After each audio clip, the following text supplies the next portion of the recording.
Good morning po sa inyo lahat. Isa pang maliyugto na ating daily Bible blessings. Pamagat po ng ating adaling umaga ay ang pet owners. Ang pet owners.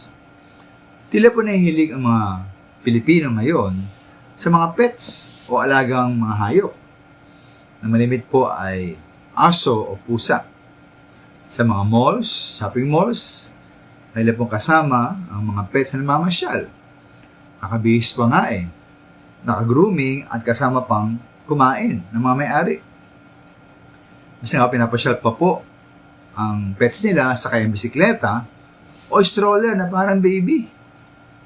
May nga po nakita o nakilala, minsan dali niya raw po ang kanyang pet sa isang parang pet party. Umasayang pagkitipon ng mga pets. Wala po ng mga minamahal, malandudan na mahal ng mga pet owners sa kanilang mga alagang hayop.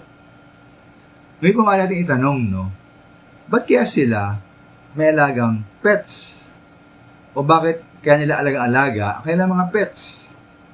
Saan palagay po ang minamahal dahil ang mga pets nga ay nagbibigay kasiyahan sa kanilang mga may-ari.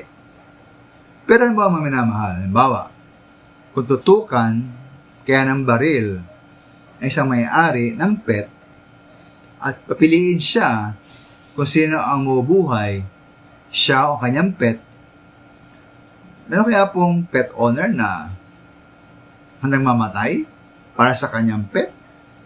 Wala siguro, Siyempre, pahalagaan po ng pet owner ang kanyang buhay, higit po sa buhay ng isang hayop lamang. Kaya po dumanal dito, tuwing nakamangha-mangha ang ginawa ng ating Panginoong Yesus para sa atin. Ayon po sa John 10:11, sabi ng Panginoong Yesus, "Ako ang mabuting pastol, iniaalay ng mabuting pastol ang kanyang buhay para sa mga tupa." Si mga minamahal, dahil po sa laki ng pagmamahal ng ating Panginoong Yesus para sa atin, ibinigay niya ang kanyang buhay para sa atin. Ay nga po sa unang bahagi ng unang Juan 3:6, dito natin nakikilala ang tunay na pag-ibig. Inialay ni Kristo ang kanyang buhay para sa atin.